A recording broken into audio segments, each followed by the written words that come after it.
नमस्कार, एसपीएन गुरुकुल की online class में आप सभी का बहुत बहुत स्वागत है। आइए आज हम पढ़ते हैं कक्षा 12वीं जीव विज्ञान का अध्याय 2। इस अध्याय 2 का नाम है पुष्पी पादपों में लैंगिक प्रजनन। इसके अंतर्गत हम पढ़ते हैं, आज का टॉपिक है बीज निर्माण। तो बीज निर्माण प्रक्रिया क्या है, बीजों का निर्माण कैसे होता है, कहाँ होता है। आप सभी ने देखा होगा कि फलों में बीज का निर्माण होता है। तो निषेचन के उपरांत बीजांड में अनेक प्रकार के परिवर्तन देखने को मिलते हैं। फल के अंदर जो अंडाशय वाला भाग होता है उसके अंदर बीजों का निर्माण होता है, उसे बीजांड कहते हैं। तो इसमें अनेक प्रकार के परिवर्तन होते हैं। भ्रूणकोश से केंद्रक से भ्रूणपोष का निर्माण होता है। सहायक एवं प्रतिध्रुवी कोशिकाएं प्रायः नष्ट हो जाती हैं। बीजांडकाय का उपयोग प्रायः भ्रूण के निर्माण के दौरान कर लिया जाता है। बीज के परिपक्व होने से पूर्व यह विलुप्त हो जाता है, परंतु कुछ बीजों में जैसे अरंड, काली मिर्च, इलायची आदि में बीजांडकाय का कुछ भाग भ्रूणपोष में परिवर्तित हो जाता है। भ्रूणपोष के चारों ओर उपस्थित रहता है। यह अनेक बीजों में भ्रूणपोष की प्रयुक्ति भी कर लेता है। अब अंडाशय परिपक्व हो जाता है। परिपक्व होने के बाद अंडाशय का फल भित्ति वाला भाग पकने लगता है। पकने के बाद सॉफ्ट होता है, उसके अंदर परिपक्व बीजों का निर्माण हो जाता है। तो जब सूख जाता है फल, तो उसको फल के अंडाशय वाले भाग को खोलकर या तोड़कर देखा जाता है, तो उसके अंदर परिपक्व बीज दिखाई देते हैं।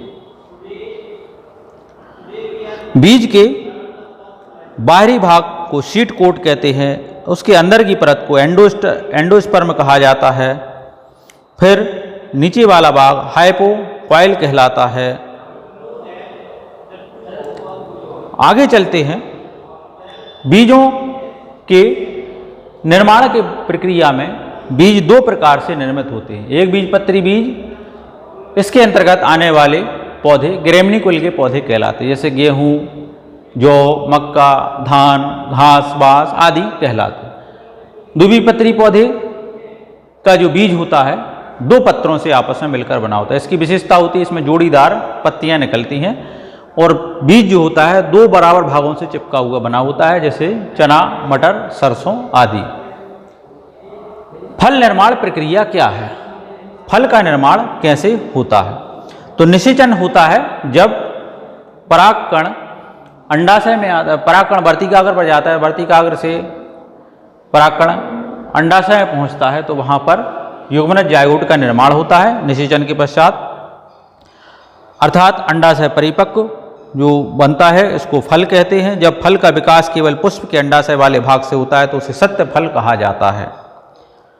लेकिन जब फल के विकास में अंडाशय के अतिरिक्त पुष्प के अन्य भाग जैसे पुष्प आसन, बाह्य दल आदि भाग लेते हैं, तो ऐसे फल को कूट फल या आभासी फल कहते हैं। जैसे सेब, नाशपाती, कटहल, शहतूत आदि कूट फल या आभासी फल के अंतर्गत जाने जाते हैं।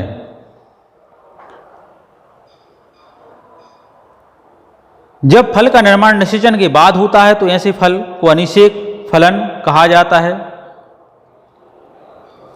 तो केला, पपीता, अंगूर आदि फल की भित्ति को फल भित्ति कहते हैं।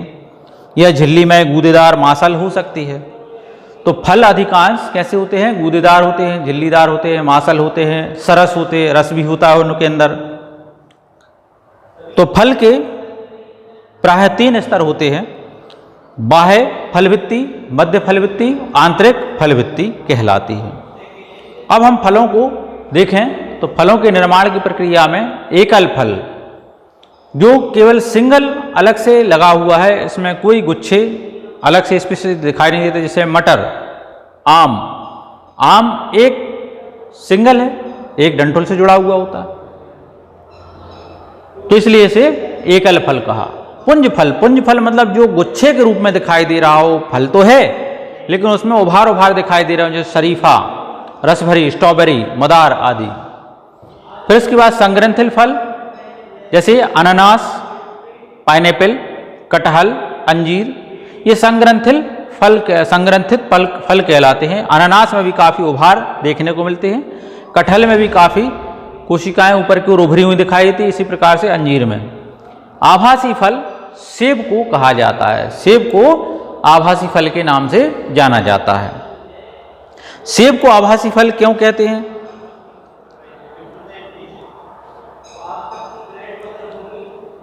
क्योंकि इसके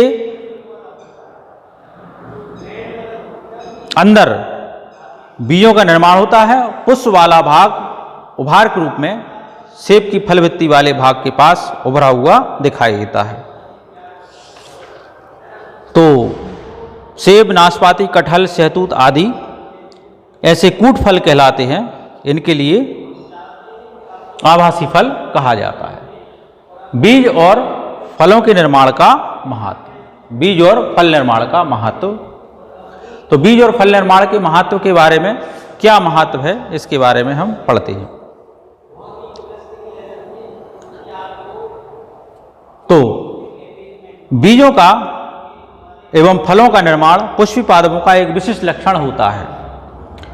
जब परागण क्रिया होगी तो उसमें फल का निर्माण होगा। अंडाशय वाला भाग विकसित होगा। अंडाशय के अंदर बीज बनेंगे। बीजों का जैविक महत्व क्या है, क्या जरूरत है बीजों की? तो बीज किस काम में आते हैं, आप सभी जानते हैं। बीजों का जैविक महत्व ब्रायोफाइट एवं टेरिडोफाइट के विपरीत लक्षणों, पुष्पी पौधों को लैंगिक जनन क्रियाओं जैसे परागण एवं निषेचन एवं बाह्य जल की अनिवार्यता नहीं होती इसमें, अतः बीज का निर्माण अधिक भरोसेमंद होता है। दूसरा पॉइंट है इसका बीज निर्माण का। बीज प्रायः प्रकीर्णन फैलने में, उसे नए स्थानों तक, नए आवासों तक पहुंचने के लिए, नए स्थानों पर नए पौधे विकसित करने के लिए महत्वपूर्ण होते हैं।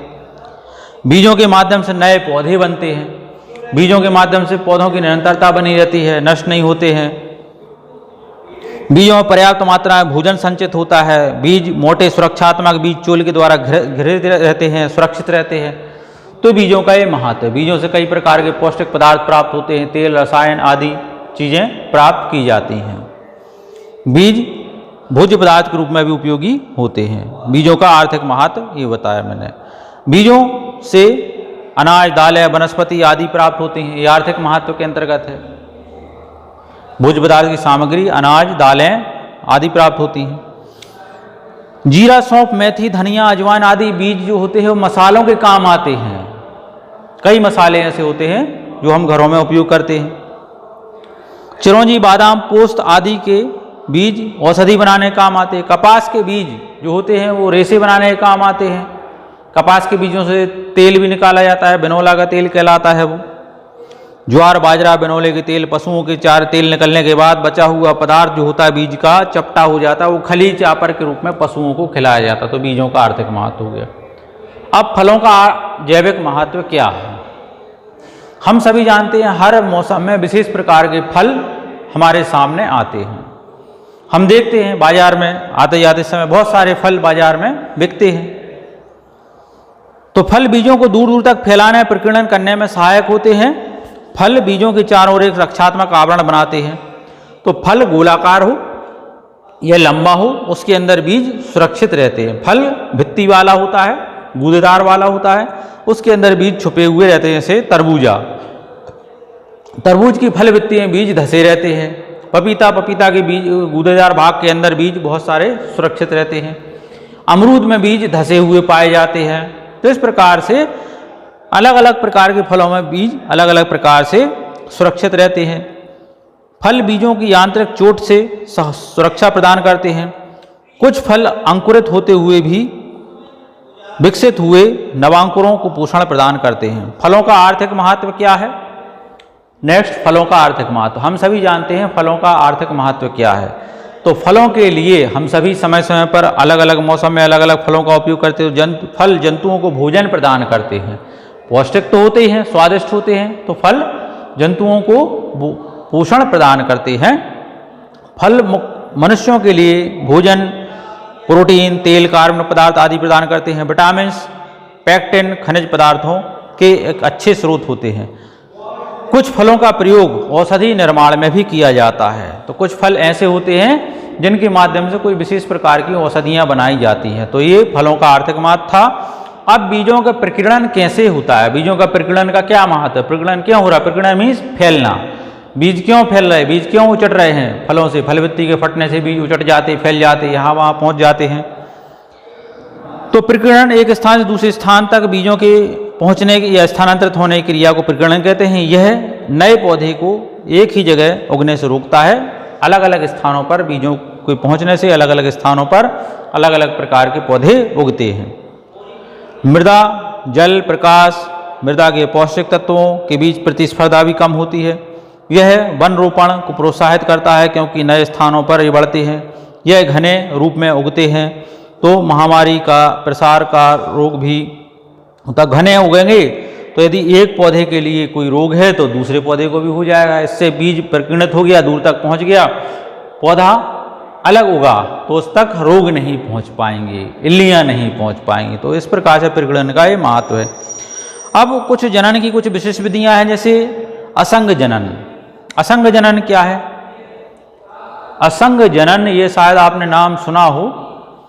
असंग जनन को अंग्रेजी भाषा में एक प्रकार से एपीमिक्सिस के नाम से जाना जाता है, एपोमिक्सिस के नाम से। असंग जनन, एपोमिक्सिस लैंगिक जनन का अलैंगिक विधियों द्वारा प्रतिस्थापन करना कहलाता है।